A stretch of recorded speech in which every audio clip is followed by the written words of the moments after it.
pemirsa, bagaimana hari Anda? Semoga selalu menyenangkan ya, walaupun di tengah kondisi pandemi COVID-19. Karena ajang sana, ngobrol asik seputar wisata Jogja persembahan dari Dinas Pariwisata Daerah Istimewa Yogyakarta akan menemani aktivitas Anda bersama dengan saya Irin Anggun selama kurang lebih 1 jam ke depan. Seperti biasa di Anjang sana kita akan membahas seputar dunia pariwisata yang ada di Yogyakarta.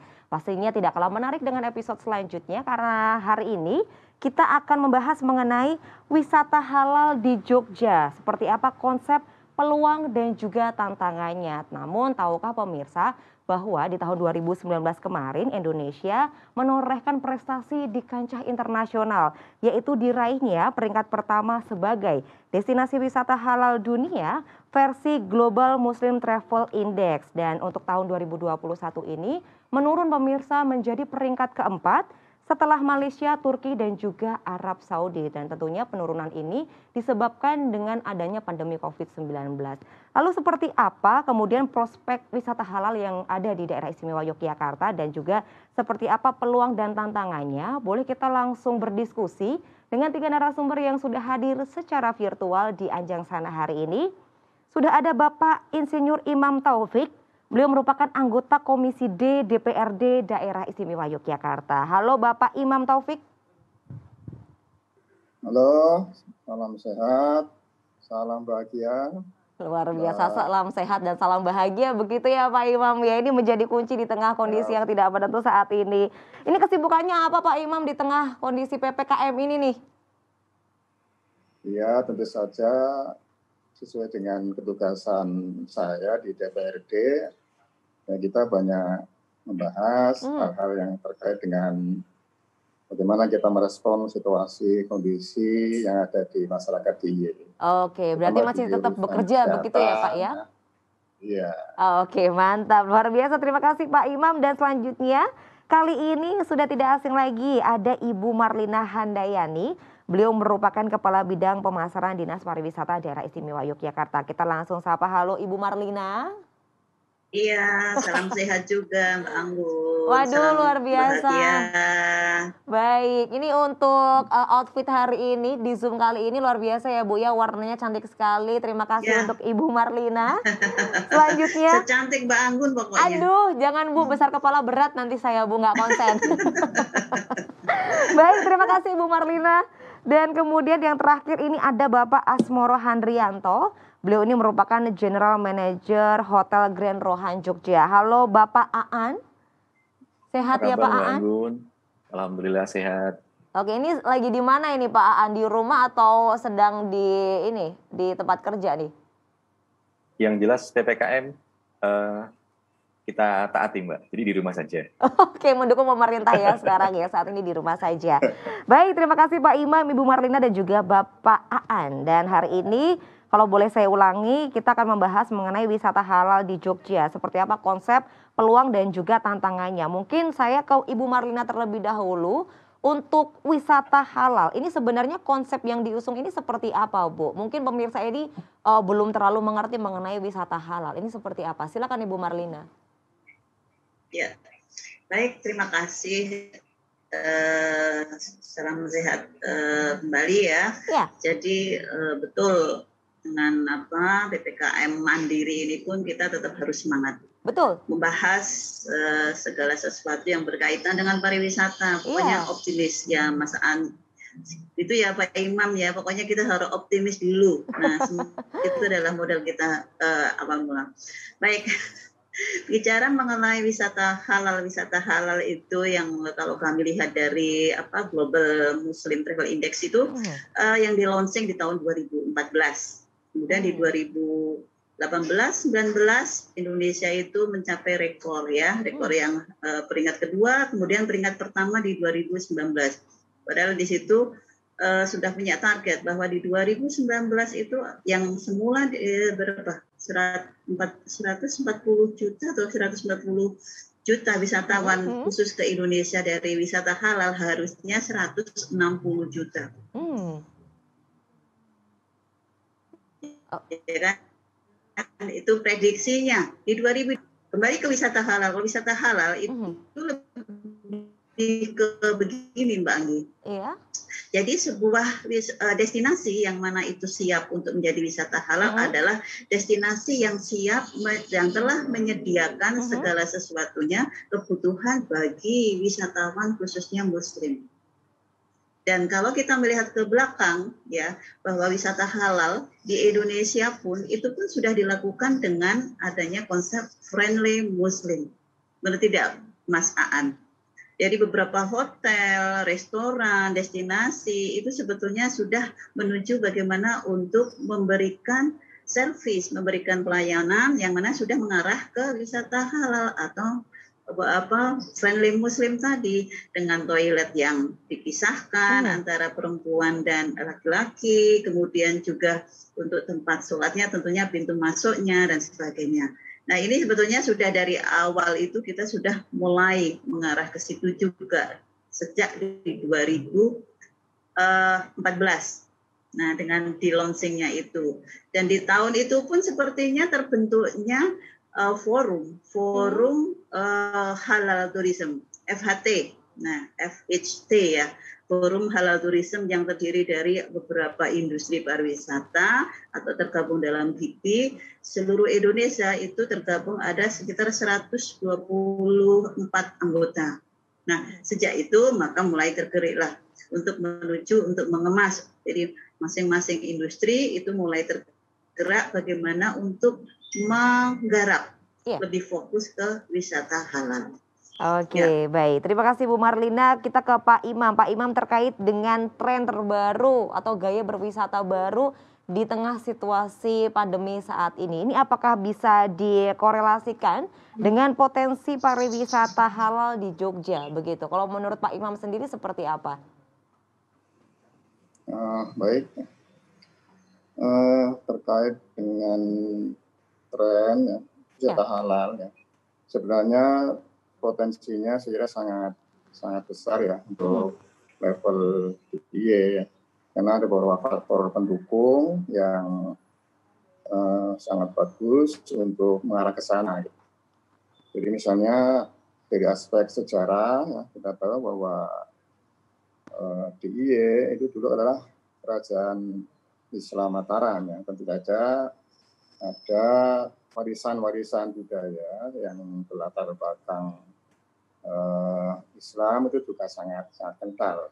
Samping juga kita jangan lupa bahwa di DIY ini adalah salah satu tempat lahirnya organisasi Islam terbesar ya, atau paling nggak besar di Indonesia, Muhammadiyah. Gitu. Sehingga saya kira trennya itu ke depan itu sangat menjanjikan ya.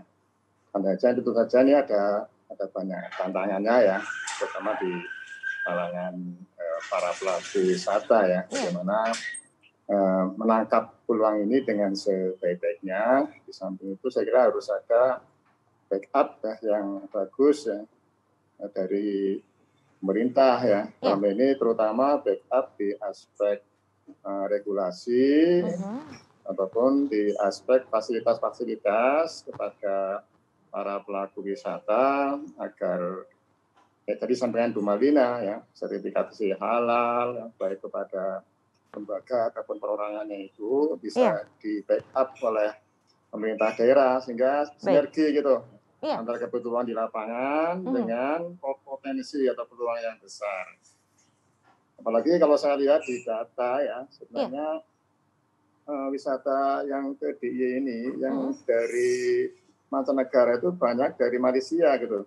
Dan mereka umumnya Muslim gitu. Jadi ini sekarang harus kita tangkap dengan baik. Oke, baik. Kalau ini wisata Nusantara kan sudah jelas ya. Jadi sebagian besar mereka adalah orang-orang Muslim yang memang ingin gitu Bu. Baik, terima kasih Pak Imam. Berarti ini sebenarnya potensinya ini ada, tinggal bagaimana menggali lebih dalam lagi agar lebih maksimal begitu. Baik, untuk para narasumber kita break sejenak, pemirsa jangan kemana-mana, usai jeda Anjang Sana akan segera kembali. Anjang Sana ngobrol asik seputar wisata Jogja, dan hari ini membahas mengenai wisata halal di Jogja. Untuk pemirsa yang penasaran seperti apa perkembangannya wisata halal di Yogyakarta dan di mana saja nih kalau misalnya pemirsa ingin merasakan seperti apa wisata halal. Nah, kali ini kita langsung menuju ke Pak Aan yang kali ini selaku General Manager Hotel Grand Rohan Jogja. Mungkin boleh diceritakan sedikit begitu Pak Aan terkait dengan awal mula manajemen akhirnya memilih jalur wisata halal atau syariah dan seperti apa pertimbangan-pertimbangan awal sehingga mendorong keputusan tersebut. Silakan. Oke, terima kasih Mbak Anggun. Seperti tadi yang sampaikan juga Pak Imam bahwasanya Jogja adalah destinasi wisata yang cukup terkenal nggak cuma di Jogja tapi di mancanegara, dan cukup besar market yang tertampung di Jogja dengan variasi segmentasinya, dan juga tingkat pertumbuhan daripada pariwisata yang secara global Indonesia dan secara daerah. Seperti tahu kenaikannya per tahun selalu melonjak, dan dihitung dari jumlah hotel berbintang yang ada di Indonesia dari data BPPS itu sekitar tahun 2019 ada 3.516 hotel berbintang. Kemudian ada 730 hotel yang melabelkan dirinya sebagai hotel syariah atau halal. Nah, yang sudah tersertifikasi oleh Dewan Syariah MUI itu hanya 5 hotel. Jadi kurang lebih hanya 20% dari seluruh total 3.516 hotel di Indonesia itu yang melabelkan diri sebagai hotel syariah, dan hanya 5 hotel atau tidak ada 1% yang sudah tersertifikasi dari MUI untuk masuk kategori sebagai hotel syariah. Nah, di sini ada suatu bentuk keinginan besar untuk berkontribusi dalam bidang syariah ini, terutama masalah yang berkaitan dengan hotel ya, industri perhotelan. Nah, ini peluangnya besar sekali, dan memang hotel juga termasuk yang cukup besar pertumbuhannya. Kita tahu mungkin setiap tahun ada saja pertumbuhan hotel. Bahkan mulai bersyariah ini Mbak, dari tahun 93 pertama kali dari Sofyan Group melaunching produk hotel syariah ini sampai sekarang 2021 sekitar hampir 27 tahun. Ini baru ada 730, berarti hanya sekitar 27 hotel per tahun yang melabelkan diri sebagai hotel syariah. Per tahun ya itu ya? Per tahun. Bagi Indonesia yang dengan jumlah penduduk 280 juta atau 80 adalah Muslim, sepertinya sangat kurang sekali untuk mengakomodir dari kebutuhan ini semuanya. Dan yang kita ketahui dari statistik data tahun terakhir ini, lokal market cukup besar Mbak, segmentasinya. Dan jelas bahwasanya korelasinya sangat kelihatan ya, bahwasanya orang Indonesia sendiri yang melakukan banyak aktivitas di perhotelan, baik wisata, MICE, dan lain sebagainya. Nah, ini peluang yang sebenarnya sangat besar sekali untuk kita ambil ceruknya.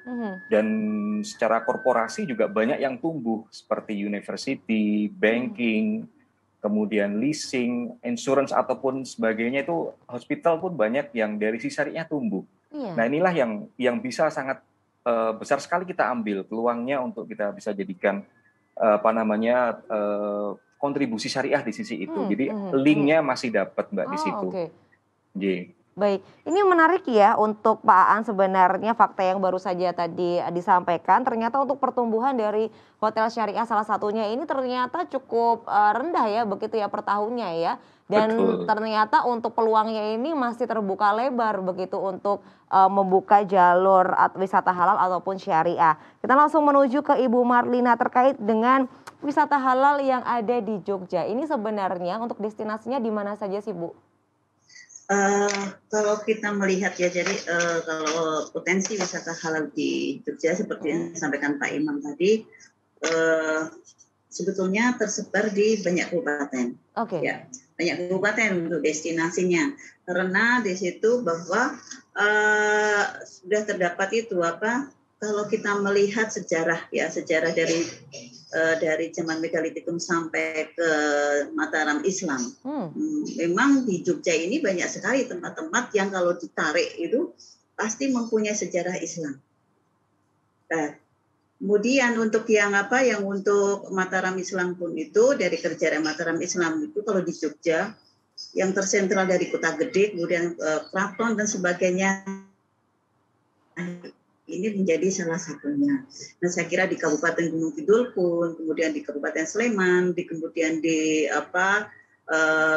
Bantul, Kulon Progo dan sebagainya, saya kira itu juga banyak sekali. Nah, berkaitan dengan destinasi, ini adalah satu magnet ya, magnet untuk wisata halal. Tetapi itu pun juga dilengkapi dengan destinasi-destinasi lainnya yang bersifat budaya. Kalau kami melihat dari paket-paket wisata yang disiapkan oleh teman-teman travel agent, khususnya yang menggarap wisata halal pun, mereka membandling. Jadi membandling wisata yang budaya juga berkaitan dengan wisata wisata Islami lah atau syariah ya, wisata halal dengan destinasinya, kegiatannya dan sebagainya.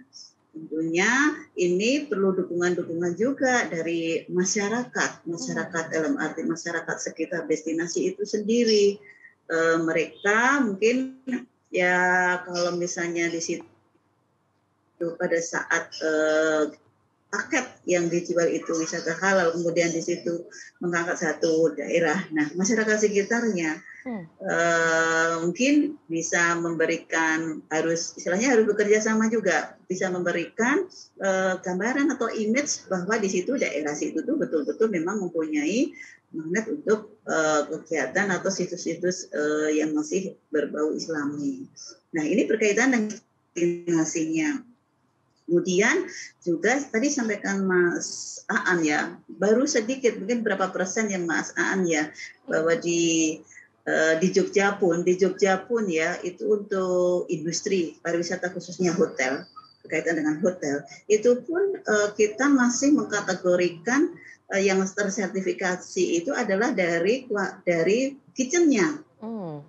Ya. Mungkin kalau tidak salah di Jogja itu baru 6 atau 7 hotel yang baru tersertifikasi halal untuk kitchen loh, ya. Jadi kaitannya dengan makan.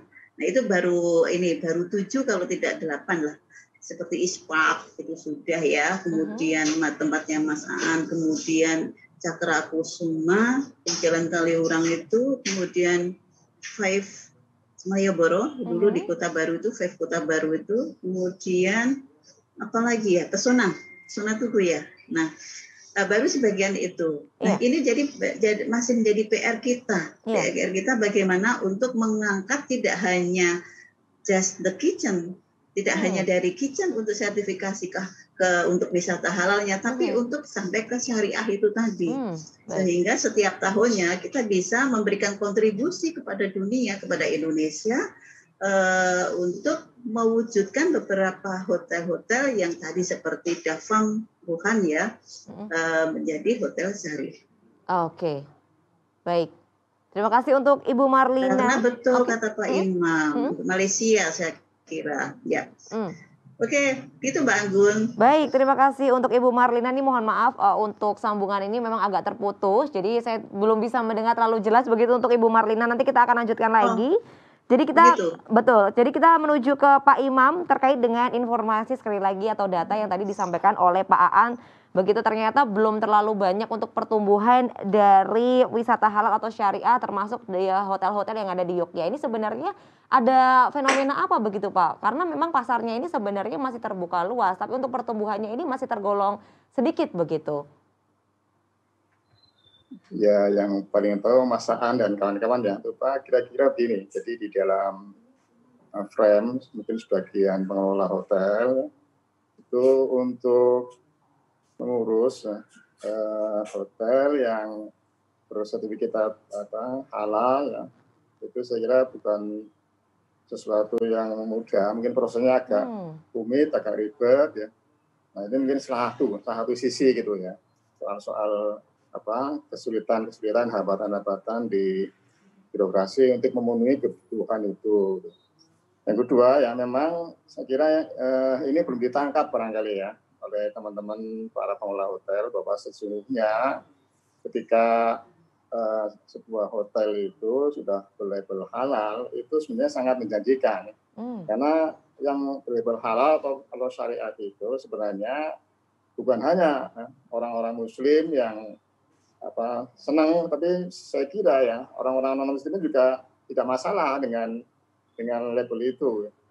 Ini satu contoh misalnya di tempat saya, jadi saya itu kebetulan mengelola bukan hotel ya, tapi penginapan, cuma tak labeli halal gitu aja, tak labeli syariat. Itu ternyata juga yang datang ke tempat saya itu ya tidak hanya orang-orang muslim ya. teman-teman yang non muslim juga sering ya ke rumah kami ya, ke tempat kami ya. Mengatakan nah ini faktor kebersihannya dan sebenarnya itu aja yang jadi faktor yang menjadi daya tariknya itu. Jadi sebenarnya ini tergantung kembali kepada para pengelola hotel ya. Dan sekali lagi ya sebagaimana bank-bank syariah kalau kita keluar sedikit ya ada bank konvensional, ada bank syariah itu ternyata di bank syariah itu tumbuh semua dengan bagus gitu. Apalagi ya ke depan saya kesadaran orang untuk beragama seiring dengan terbukanya informasi itu juga semakin bagus gitu. Nah, sama itu saya kira mungkin faktor sosialisasi dan juga mungkin dorongan ya dari Pemda ya untuk apa sih ya hotel dan seterusnya itu agar mereka punya pemahaman yang baik. Saya kira ini penting ya, perlu untuk disampaikan secara luas gitu. Oke, baik. Terima kasih Pak Imam. Jadi mungkin untuk kendala ini ada dari prosedur dan juga sosialisasi begitu ya Pak ya. Coba kita tanyakan langsung kepada Pak Aan. Untuk menuju ke yang namanya wisata halal atau syariah, ini ada kendala-kendala tidak Mas? Dan tentunya untuk menjawab persaingan-persaingan yang ada di Yogyakarta ini seperti apa optimisme dari seorang Pak Aan ini? Untuk kendala sepertinya tidak terlalu banyak ya Mbak. Dalam artian kita sudah punya basic dalam mengembangkan sebuah industri hotel itu adalah melalui hotel konvensional yang sudah ada selama ini ya. Jadi secara garis besar baik itu produk, service, dan sebagainya itu kita tidak terlalu jauh dari SOP yang sudah ada di hotel konvensional. Tinggal kita tetap menonjolkan sisi syariahnya seperti fasilitasnya. Yang berkaitan dengan muslim berarti mungkin ada masjidnya, masjid yang lebih proper dalam artian ya. Jadi yang benar-benar masjid kapasitasnya luas, bersih, kemudian fasilitas wudhu dan lain sebagainya ada, alat sholat dan lain sebagainya. Itu sebagai hal yang paling utama saya pikir karena begitu berkaitan dengan syariah banyak ke sisi ibadah yang memang harus dipenuhi dalam kesehariannya. Termasuk alat sholat yang kita juga harus adakan di kamar. Jadi secara fasilitas itu harus dipertimbangkan produknya. Kemudian dari sisi produk yang lain adalah makanan yang Marina sempat sampaikan memang yang namanya halal itu asumsi yang selama ini masih kita correlated secara lebih dekat arahnya ke makanan. Nah, makanan ini juga menjadi hal pokok bagi sebuah industri perhotelan di mana baik untuk MICE, kemudian di hotel tidak lepas dari biasanya dengan makanan. Nah ini yang harus ada sertifikasi khusus untuk halal ini. Nah ini yang mungkin sosialisasinya tadi belum begitu maksimal, optimal, sehingga tidak banyak hotel mengajukan untuk mendapatkan sertifikasi ini. Memang secara teknis Mbak Anggun, kami kemarin pada saat mengajukan sertifikasi ini memang butuh data yang lebih detail. Kemudian waktunya juga cukup lama, sekitar 6 bulan. Dari mulai verifikasi, kemudian pendataan baik supplier kami, apakah supplier kami juga sudah halal atau belum, dan sebagainya. Jadi memang akan korelasinya akan cukup panjang. Tetapi ini sangat bagus sekali untuk menaikkan image hotel tersebut. Jadi begitu kita sudah tersertifikasi, banyak market kami yang memang memilih kami karena mereka merasa safe dari sisi. Kemudian dari service kami juga benar-benar menjaga karena syariah tidak bisa lepas dari sisi keikhlasan dalam melayani tamu. Nah ini yang selalu menjadi strength point kita supaya SOP kita harus tetap menjaga hal tersebut. Nah ini yang saya pikir kendalanya tidak terlalu banyak, hanya poin-poin syariah tetap kita tonjolkan di situ, kemudian aturan-aturannya dan lain sebagainya yang berkaitan dengan SOP. Baik, terima kasih luar biasa untuk Pak Aan. Kita nanti akan lanjutkan berdiskusi mengenai wisata halal di Jogja untuk konsep, peluang, dan tantangannya seperti apa. Pemirsa, jangan kemana-mana, sesaat lagi Anjang Sana akan segera kembali. Anjang sana ngobrol asik seputar wisata Jogja. Ini memang beneran asik ya pemirsa karena banyak sekali hal-hal yang mengenai pariwisata yang bisa kita diskusikan. Terlebih dengan para narasumber yang expert di bidangnya. Kalau saat ini kita membahas mengenai wisata halal di Jogja. Mungkin kita boleh langsung menuju ke Ibu Marlina. Kalau tadi Pak Aan sudah menyampaikan terkait dengan sertifikasi begitu. Walaupun dengan waktu yang cukup lama sekitar 6 bulan. Tapi ini worth it sekali begitu ya. Dan kali ini untuk Ibu Marlina sebenarnya sejauh apa sosialisasi yang sudah dilakukan kepada rekan-rekan khususnya yang bergerak dalam dunia perhotelan seperti itu mengenai sertifikasi halal. Nah, lalu juga seberapa besar antusiasmenya? Silakan Ibu. Ibu Marlina? Terima kasih Iya, Mbak Anggun. silakan. Ini suaranya tuh ya, halo, bisa mendengar? Bisa Bu, silakan Ya, Ibu Marlina. tadi soalnya suaranya juga putus-putus. Iya. Oke, maaf.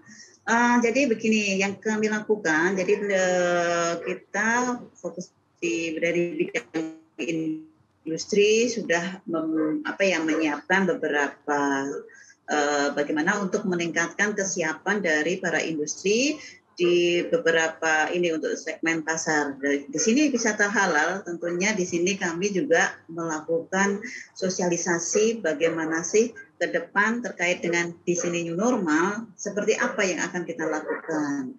Nah, tentunya dalam melakukan sosialisasi itu termasuk bagaimana untuk program ke depannya untuk sertifikasi hotel-hotel atau industri yang akan operasional kembali setelah kita melakukan sosialisasi mungkin CHSE-nya, kemudian juga berkaitan dengan bagaimana untuk menuju ke atau fokus untuk menggarap sebagai industri dengan wisata halal dan sebagainya.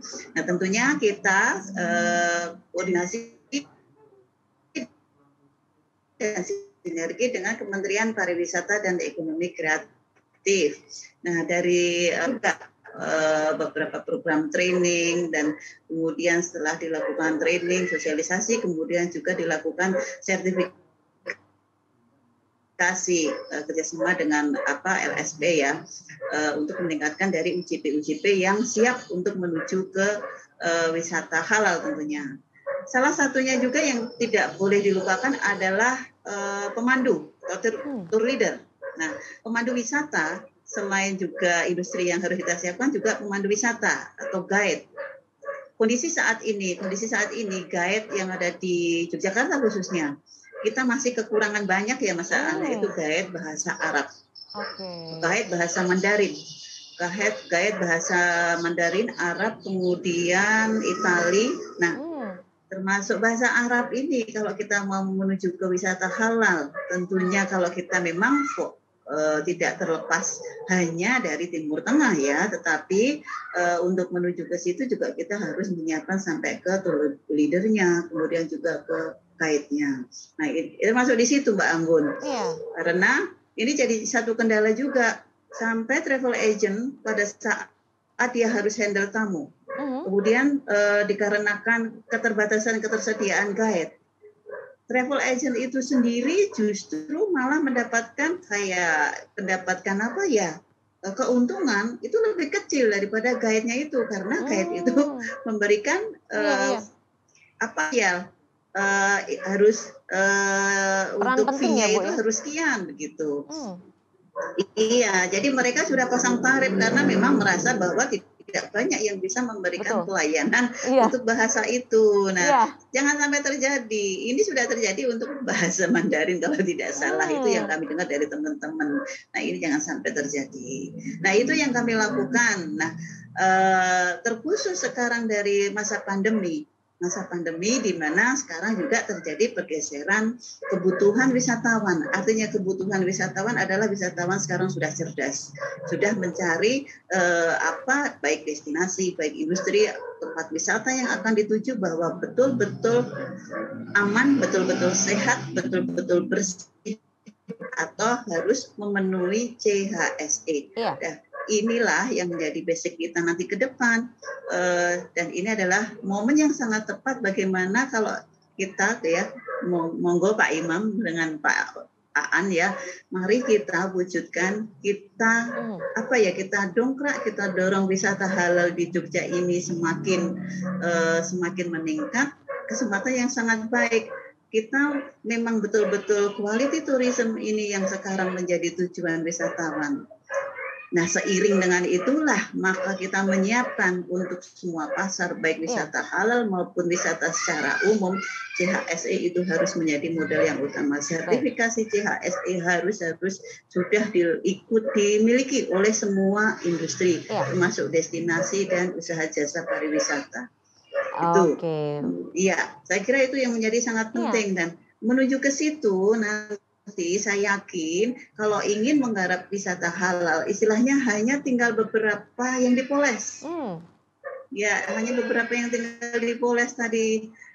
Sebetulnya ya, seperti yang saya katakan tadi Mbak Anggun, bahwa dari awal sudah sejak 2014 itu kita sudah mencoba untuk memberikan pelayanan dan memberikan edukasi kepada pengelola destinasi ataupun industri pariwisata bahwa kita memang sudah mulai ke Muslim friendly. Jadi melayani, memberikan servis, menyiapkan segala sesuatunya yang sudah mengarah ke situ sebetulnya. Iya, baik. Jadi itu tinggal memberikan polesan sedikit, saya kira Mbak Anggun. Baik, sebenarnya gitu Mbak Anggun. Iya, sebenarnya ini sudah digaungkan dari 2014 begitu ya Bu ya, tinggal dipoles sedikit lagi agar apa yang menjadi target ini dapat terlaksana.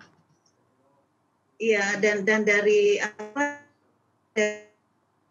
dari global ini sebagai dari Global Muslim Travel Index itu pun dalam menentukan sebuah industri atau sebuah daerah itu sudah berhasil atau belum dalam masuk di dalam memberikan pelayanan wisata halal, itu ada beberapa komponen yang harus dinilai atau dilihat, yaitu community dari komunitasnya itu bagaimana masyarakatnya, bagaimana mereka mengkomunikasikan, apakah bisa otomatis di situ adalah termasuk guide-nya, yang memberikan pelayanan. Kemudian bagaimana tentang accessibility-nya, kita sudah punya YIA, sudah tidak diragukan lagi. Kemudian juga mempunyai atraksi. Atraksi ini adalah potensi yang tersebar di semua kabupaten. Kemudian amenities, hotel-hotelnya tinggal memulai sedikit sehingga tidak hanya ada berapa tadi Mas, 2 yang mendapat mendapat label itu. Bisa didongkrak lagi untuk menjadi bagus dan kesempatan yang sangat tepat bagaimana kalau kita mau mengiring ke situ. Baik. Itu Mbak Anggun. Baik, terima kasih Bu Marlina. Sungguh lengkap sekali informasi yang tadi sudah disampaikan. Kalau kita berbicara mengenai dukungan, ini tentunya tidak terlepas dari dukungan yang diberikan oleh rekan-rekan di DPRD Daerah Istimewa Yogyakarta. Ini mumpung ada Pak Imam Taufik, ini sebenarnya dukungan apa yang nantinya bisa diberikan begitu terkait dengan adanya wisata halal ataupun syariah ini? Silakan Pak. Ya, saya kira terkait dengan backup atau dukungan dari DPRD, yang pertama tentu saja sesuai dengan tugasan dari DPRD adalah untuk membentuk peraturan daerah. Ini saya kira ke depan kita siap untuk berkolaborasi dengan teman-teman Pemda DIY, nama ini adalah Dinas Pariwisata, untuk mungkin membentuk perda secara khusus yang terkait dengan perda pariwisata halal misalnya gitu ya. Tapi ini memang butuh waktu karena mungkin perlu studi dan seterusnya. Tapi lihat potensinya, sebenarnya ini nanti akan menjadi payung hukum yang sangat bagus untuk pengembangan wisata halal ke depan. Ini yang pertama. Yang kedua di aspek anggaran saya kira selama ini kita akan selalu memberikan support backup yang kuat agar program-program dari dinas yang terkait dengan memanfaatkan potensi wisata di itu selalu kita berikan keleluasaan bahkan tidak merasa anggarannya kurang, kita siap untuk mengusulkan agar diberikan alokasi yang sesuai dengan kebutuhan dan persoalan yang dihadapi oleh OPD, dalam ini adalah Dinas Pariwisata gitu. Jadi kita sangat siap untuk memberikan backup secara penuh untuk kemajuan wisata atau pariwisata di DIY yang khususnya adalah pariwisata yang halal gitu ya, pariwisata halal gitu. Saya kira kita sangat siap untuk berkolaborasi dalam mendukung program ini. Baik, jadi ditunggu begitu ya Pak ya, kolaborasinya seperti apa agar bisa memajukan yang namanya wisata halal yang ada di Yogyakarta begitu. Baik, untuk Pak Imam, Ibu Marlina dan juga Pak Aan, kita break sejenak. Nanti saya ingin ke Pak Aan terkait dengan kunci-kunci sukses bagaimana mengelola yang namanya wisata halal atau syariah. Tapi kita break sejenak, pemirsa jangan kemana-mana. Sesaat lagi Anjang Sana akan segera kembali. Terima kasih pemirsa, Anda masih bersama kami di Anjang Sana, ngobrol asik seputar wisata Jogja. Tidak terasa kita sudah di segmen terakhir. Untuk mempersingkat waktu, saya ingin ke Pak Aan terkait dengan seperti apa kunci sukses untuk mengelola wisata halal ataupun syariah dan seperti apa sebenarnya keuntungan yang didapatkan. Ini bisa untuk rekomendasi juga ini untuk rekan-rekan yang menyaksikan di Anjang Sana. Silakan Pak Aan. Mohon maaf, di-unmute terlebih dahulu untuk Pak Aan. Oke, silakan. Terima kasih Mbak. Seperti yang saya sampaikan di awal tadi, bahwasanya syariah pasti mempunyai keunikan tersendiri dibandingkan dengan konvensional, yang mana marketnya tadi juga sudah cukup besar. Nah, kemudian mengenai gimana kita harus mengolah market ini supaya bisa benar-benar loyal dengan syariah. Yang pertama adalah regulasi, Mbak. Dalam artian secara keseluruhan ya. Mohon maaf, ini saya agak sedikit ke tadi yang disampaikan Pak Imam Taufik, bahwasanya regulasi itu cukup penting. Mohon maaf kalau saya salah, di Kemenparekraf belum ada Direktorat Jenderal yang khusus wisata syariah atau halal ya Pak ya? Saya kurang tahu. Kalau seandainya itu memang belum ada, itu sangat penting sekali buat saya diadakan. Apalagi kita akan menuju ke arah target nomor 1 di GMTI tadi itu. Nah, supaya apa? Supaya regulasi ini sebagai penguat kami, yang nantinya akan kita jabarkan, akan kita turunkan ke bawah sebagai dalam bentuk SOP, PNP, dan lain sebagainya. Jadi kita punya aturan yang baku, yang semua mengarah pada satu aturan yang sudah diformalkan atau diofisialikan dari pihak pemerintah. Nah itu termasuk juga nanti dengan adanya Direktorat Jenderal, otomatis di situ akan ada budget khusus tentunya untuk promosi, untuk mendevelop beberapa destinasi halal. Kemudian juga dari sisi kami sebagai seorang pelaku usaha di bidang wisata halal, tentunya kami akan mendapatkan sisi protektifnya, yaitu kami semuanya melakukan usaha ini atas dasar yang sudah ada, yang sudah resmi, kemudian tidak banyak nanti yang hanya akan menambahi nama syariah, tetapi ternyata secara praktek di lapangan tidak melakukan hal itu, gitu Mbak. Nah, kemudian yang paling utama adalah buat konsumen. Supaya apa? Konsumen lebih yakin dan mantap seandainya memang benar-benar regulasi itu ada, kemudian turun dalam bentuk sertifikasi. Nah, semuanya akan sama, baik di hotel manapun yang memang sudah memiliki sertifikasi itu. Jadi ada standarisasi yang nantinya akan kita berlakukan bersama. Jadi mungkin dari sisi eksternalnya seperti itu, supaya benar-benar kami ada wadah khusus yang nantinya kita akan sama-sama saling bahu-membahu untuk baik dari destinasi, dari industri perhotelan ataupun apapun itu mengembangkan wisata halal ini. Itu yang pertama. Nah, kemudian dari sisi faktor internal kami, penjabaran dari tadi regulasi yang ada, tentunya kami akan menyiapkan SDM-nya.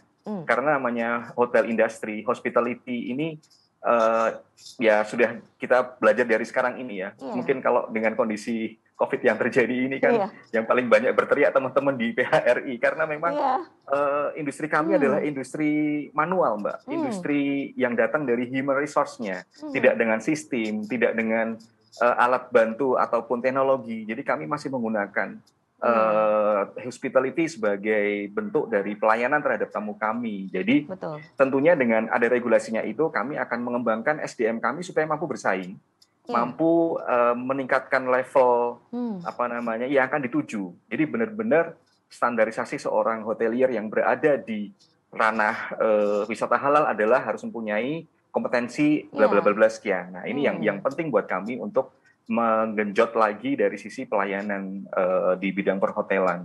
Kalau produk, saya pikir tentunya kita bisa beri. Jadi apapun yang nantinya itu akan menguatkan sisi halalnya, kemudian benar-benar akan dapat menarik track tamu dari sudut pandang yang unik dan dari sisi syariahnya atau halalnya, itu insya Allah akan selalu bisa kita update. Insya Allah saya yakin banyak SDM kita yang mampu untuk berinovasi. Cuma dari faktor basic sebagai seorang hotelier yang punya background adalah wisata halal, tentunya kami perlu bekal yang cukup supaya kami paham dan mampu melakukan syariah yang sudah kita sematkan ke dalam diri kita ini. Nah, itu mungkin salah satu masukan penting insya Allah yang seperti ngamutan Mbak. Ini kayaknya Jogja juga perlu ya Bu Marlina ya. Sepertinya belum ada tadi yang disampaikan oleh Pak Imam juga penting, karena setahu saya yang sudah ada perda mengenai hotel syariah, bisa syariah dan halal adalah di Sumatera Barat sepertinya yang sudah keluar perdanya. Jadi mungkin kalau itu ada, kami lebih yakin lagi, kami akan siap membantu untuk mengembangkan wisata halal ini. Baik, terima kasih untuk Pak. Ini masukan yang sangat berguna sekali. Begitu, coba kita langsung cross check ke Ibu Marlina terkait dengan apakah memang belum ada direktorat khusus yang mengatur mengenai wisata halal begitu Bu? Oke, baik, terima kasih Mbak Anggun. Jadi melanjutkan dari yang disampaikan Mas Aan, saya tanggapi memang sepertinya di Kementerian Pariwisata dan Ekonomi Kreatif belum ada direktorat itu. Yang kami tahu sejauh ini yang ada adalah wisata bahari, wisata buatan. Nah, ini jadi satu, kemudian terbagi-bagi ke wilayah-wilayah. Nah, regional 1, regional 2, regional 3 begitu. Nah, kalau sepertinya wisata halal belum ada, tetapi sepertinya ada di dalam bentuk tim percepatan. Jadi tim percepatan wisata halal. Nah, itu menjadi semacam sub atau additional job lah ya. Kalau tidak salah yang menjadi salah satu tim di situ atau mungkin salah satu leadernya adalah waktu itu adalah senior kita ya, Tasdir. Nah, beliau masuk di tim percepatan wisata halal. Nah, di kementerian seperti itu. Nah, memang selama ini jadi kalau ingin mengangkat promosi atau mungkin pemasaran khusus ke segmen untuk wisata khusus ya, wisata halal atau wisata bahari atau wisata, nah ini tergantung yang akan kita angkat gitu. Jadi seperti yang kami tahu. Jadi betul tadi memang menjadi satu PR juga bahwa untuk kalau kita sampaikan juga nanti ini menjadi satu peluang, otomatis peluang itu perlu adanya regulasi yang bisa mengiring untuk ke situ. Antara lain mungkin perlu fokus sehingga perlu untuk adanya direktorat atau bagian yang memang mengurusi atau membahas mengenai bagaimana mengembangkan wisata halal. Kalau tidak kita segera garap ya memang sayang sekali karena potensi sudah ada, peluang juga di depan mata. Nah, industri juga banyak sekali yang mungkin bisa ingin menarik untuk fokus ke pasar tersebut. Ya, itu Mbak Anggun. Oke, jadi harapannya bisa dimanfaatkan untuk peluang dan juga potensinya sampai dengan saat ini ya Bu ya. Karena memang peluang ini sungguh luar biasa besarnya, sudah disampaikan oleh Pak Aan juga, oleh Ibu Marlina juga begitu. Mungkin kita langsung menuju ke Pak Imam, mumpung ada Pak Aanit sebagai General Manager Hotel Grand Rohan Jogja. Ini boleh disampaikan optimisme dari seorang Pak Imam ini terhadap sekali lagi wisata halal ataupun syariah yang ada di Yogyakarta ini seperti apa? Silakan Mbak. Ya, memang kita ini dalam segala kondisi itu adalah dibiasakan untuk optimis bahwa masa depan itu milik kita. Gitu. Jadi saya yakin ya, sesuatu yang berbau religi itu ke depan itu menjadi kebutuhan, kebutuhan kita semua. Jadi dulu ya kita ngerti misalnya bank syariah itu kan baru muncul belakangan, tapi begitu muncul ternyata antusias sangat bagus. Saya kira wisata halal yang baru muncul di 2014 ini kalau dari ukuran waktu saya kira masih sangat muda, hingga wajar kalau masih meraba-raba kira-kira mau kemana. Tapi saya yakin gitu, ke depan ini menjadi kebutuhan, apalagi kalau tingkat kesadaran kaum muslimin ya untuk selalu berorientasi kepada halal, syariah semakin meningkat, itu tentu peluangnya akan semakin besar. Dan saya mungkin menambah sedikit ya. Silakan Mbak.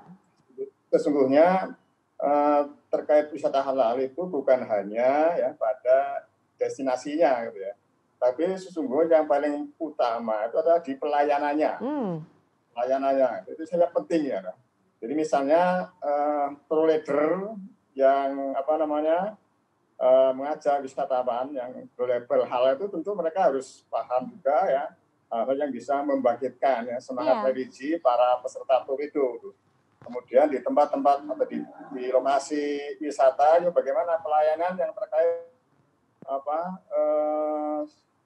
sense of muslimnya itu harus semakin ditingkatkan. Insya Allah.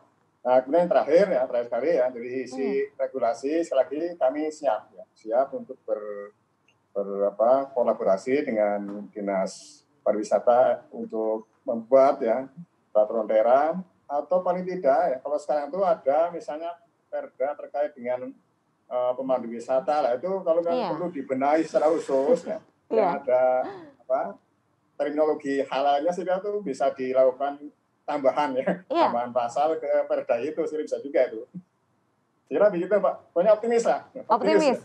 Baik, kunci di situasi saat ini. Itu akan menjadi kebutuhan kita semua. Baik, amin. Terima kasih luar biasa Pak Imam Taufik. Mungkin untuk terakhir boleh disampaikan closing statement dan juga harapan singkat saja dimulai dari Pak Aan. Silakan singkat saja Pak.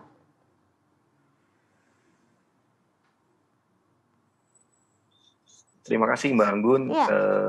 Tentunya kita semua berkomitmen dari awal dan perlu support dan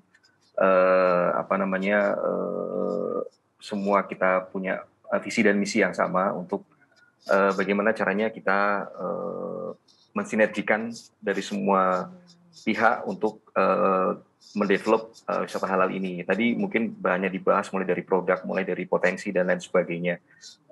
Yang paling penting buat saya memang adalah gimana kita mensinergikan semuanya ini tadi.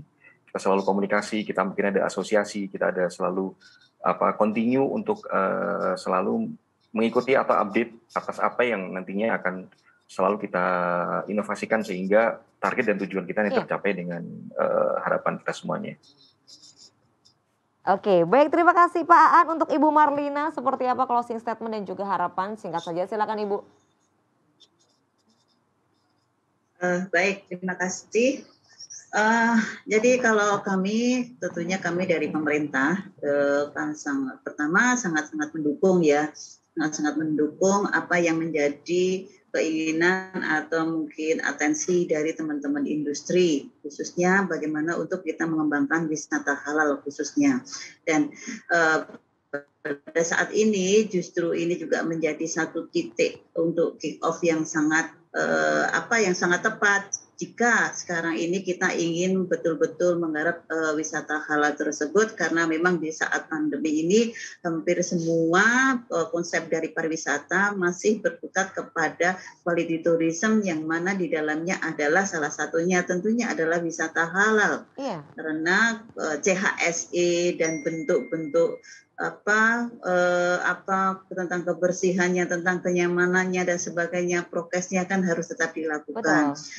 Intinya bahwa marilah dengan kondisi seperti ini kita tetap sinergi, kolaborasi dan munculkan inovasi-inovasi. Sehingga apa yang menjadi mimpi kita khususnya di wisata ini menjadi PR bersama untuk kita. Kita berdoa saja semoga apa yang terjadi saat ini segera saja berlalu. Amin. Paling tidak kita bisa menyikapi bisa menyikapi sehingga inovasi-inovasi yang mimpi-mimpi yang kita ingin realisasikan bisa cepat terbukti sehingga pariwisata DIY semakin maju. Itu saja Mbak Anggun. Oke, baik. Mungkin untuk Pak Imam kali ini sedikit saja tentang closing statement-nya. Silakan singkat saja Pak Imam. Iya, silakan Pak Imam. Pertama, saya optimis dan harusnya teman-teman di pelaku pariwisata yang berorientasi kepada halal itu juga harus optimis ya. Nanti setelah musim pandemi berlalu, datanglah musim semi wisata halal. Amin. Amin. Terima kasih Pak Imam. Kami Ibu. siap berkolaborasi ya. Iya. Berkolaborasi dengan dinas backup kebutuhan mereka. Oke, luar biasa sekali. Terima kasih Pak Imam, Ibu Marlina, dan juga Bapak Aan yang sudah menyempatkan waktu untuk berbincang di episode Anjang Sana hari ini. Semoga apa yang tadi disampaikan dapat ditangkap baik dan menjadi manfaat yang baik juga untuk masyarakat yang menyaksikan Anjang Sana. Sehat selalu, sukses untuk kita semuanya. Salam sehat, salam semangat tentunya untuk Bapak Ibu sekalian. Terima kasih untuk pemirsa yang sudah menyaksikan Anjang Sana. Terima kasih juga untuk Dinas Pariwisata Daerah Istimewa Yogyakarta. Sekali lagi apa yang tadi disampaikan oleh para narasumber semoga menjadi masukan yang positif untuk pemirsa setia Anjang Sana. Akhir kata, saya Irin Anggun pamit undur diri.